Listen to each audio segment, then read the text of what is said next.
Hey up T-Rek, how's it going mate? Thanks for joining Yeah. us with On the Line with DJ Insider. Thank you for having me. It's with your accent, it feels like I'm doing an interview from a long way away. Nah mate, it's all good. Let's start off with a little bit about yourself mate. Tell us a background of where you're from and where you're living. I'm born and raised in Melbourne, and I'm still here. I've been doing music for over 20 years. I started as a drummer. Then I kind of got involved in making electronic music, which led to DJing and that kind of thing. And then kind of came back around to doing a lot more live music in the last 10 years, and now I kind of do all of it all the time. So I'm sort of part of 7 or 8 different bands in varying capacities as a singer or a guitarist or a drummer, or a live electronic producer, and then yeah, like DJing on the weekends or during the week, which really just pays for my full-time career as a musician. So Right mate. You mentioned you're a guitarist, you've obviously been, you play a few instruments. What was the first influence for you to get involved with music? I always liked music, and I kind of grew up with my mother always telling me I had a really good sense of rhythm. I didn't really understand what that was, but I had an interest in drums. Yeah, as soon as I sat behind a drum kit and learnt my first sort of drum beat, it just lit something just lit up, and it's never gone out. So that's Man, it. Was away. nice one mate, because I think reading your bio and a lot of people know you as you do have a lot of influence coming from rock. Yeah, I started as a rock drummer, so I think whatever you kind of start with, whatever music you kind of listen to, that you first really find as your own as a kid, whether it's music at the time or music that's coming a time before, and whatever instrument you sort of pick up first, I think that's always going to be your roots. I think, and it's everything's going to kind of stem from that in one way, shape, or form or another. Brilliant, yeah. Sorry. And you also have your own label, Freak Show Disco. Is that right? Freak Show Disco Productions. Yes. I do. It's Freak Show Disco is sort of just a concept that I came up with. It started as a cool name for a track that just kind of had a bunch of different styles in it. And then it's just a sort of a moniker I use for stuff. It doesn't have to be dance music related or disco related, really. It's for me, it's just any idea that I think is good, that I want to throw into the mix of something, whether it's rock or Yeah. dance music. Yeah, it's freak show disco. It's a freak show because anything goes in a freak show, I guess. So, yeah. Brilliant, mate. Let's talk about Revolver, because that's Why? where I know you from, and you're a bit of a legend there. You've been a resident for over 10 years. Is that right?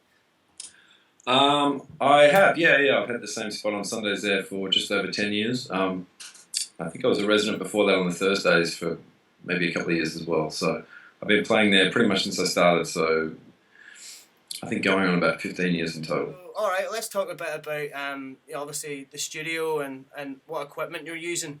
Do you have like what's your DAW for instance, and do you have like, what kind of MIDI keyboards do you have? Do you use analog and stuff like that, or As far as the equipment that I do use a lot of analog stuff, but I'm not kind of precious about it.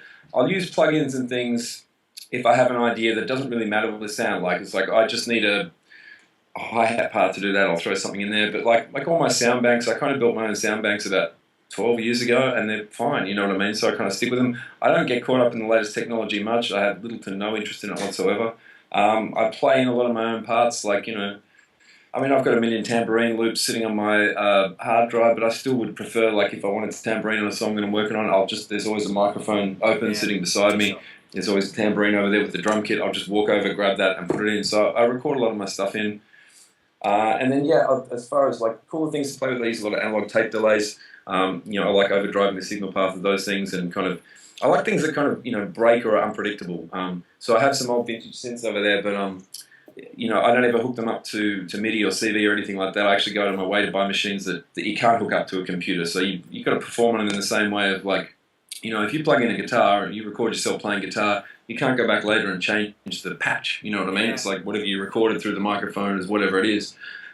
So I kind of work that way with synths and drums and everything. I sort of treat everything as a performance and kind of commit to it, so you can't sort of mess with it a lot later. So but just no rules, and every track is different entirely. So this is me.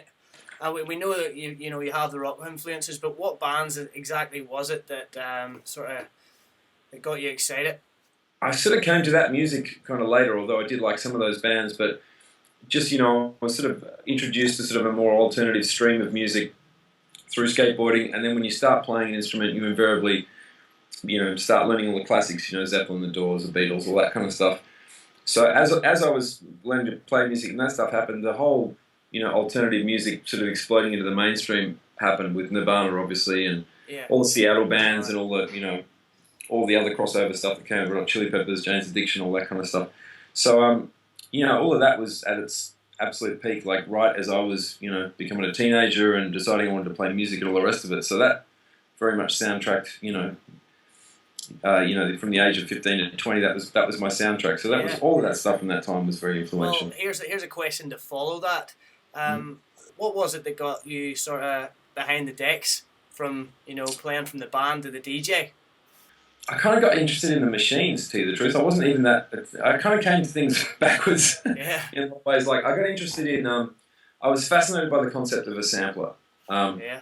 You know, and sampling technology was still. It had been around for 10 years or so at that point, but it was still really in its infancy compared to where it kind of went. So just that idea that I could splice fragments of all my favorite, you know, albums together, like a drum break from here and a sample from there.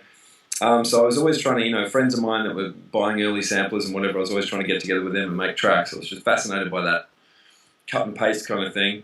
And then once I started playing around and getting some very, very cheap sort of bits and pieces that I could make sounds with at home. I mean, the first 4 years that I had a studio, it was like my sampler was a $100 guitar pedal that had a loop function and an old 4-track tape machine and like a couple of other old outboard effects. Anything I could kind of borrow or steal. Like my studio was usually 80% made up just stuff that people would lend me because I had no money to buy anything. And you know, I'd get old records and play them through distortion pedals and stuff. And so I kind of started there. So after I've been making electronic music for a few years, at some point, like, you know, and I was working in and around Revolver. You know, Revolver used to have a rehearsal room for bands downstairs where all my bands would rehearse.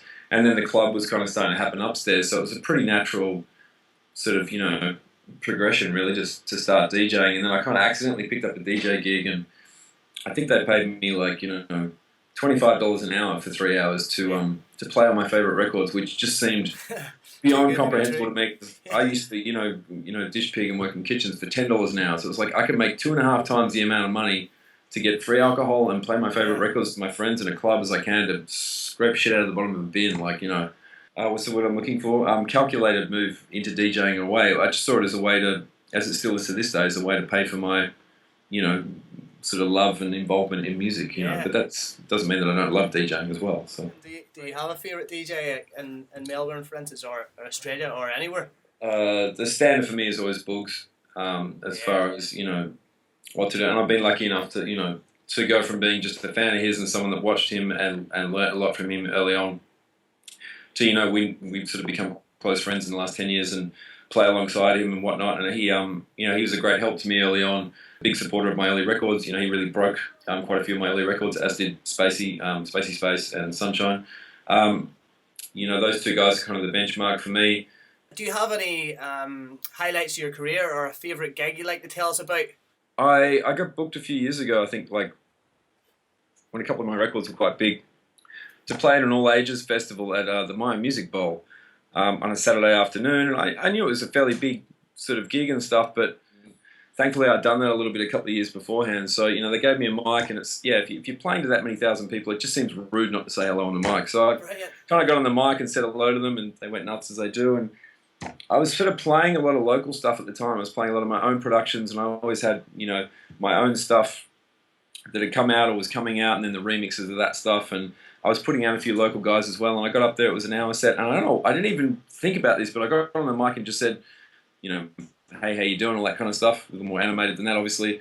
I just said, everything I play here is going to be made in Melbourne, and the place just went nuts. And then I went, because I had enough, a lot of what I was playing in those sort of, you know, probably was the earlier part of that Melbourne sound, like, you know, so there's a lot of, you know, all that orchestrated boys stuff and all my stuff and Nick Coleman stuff, and just played an hour of like all Melbourne music, and the place just went bananas. And that was cool on a lot of different levels. I'd never played to an underage crowd. I'd never played to as big a crowd. I'd never headlined or co-headlined a massive festival. I'd never played an hour of just Melbourne music. So yeah, that stands out as a real highlight. Well, let's wrap it up here. We've got a few questions.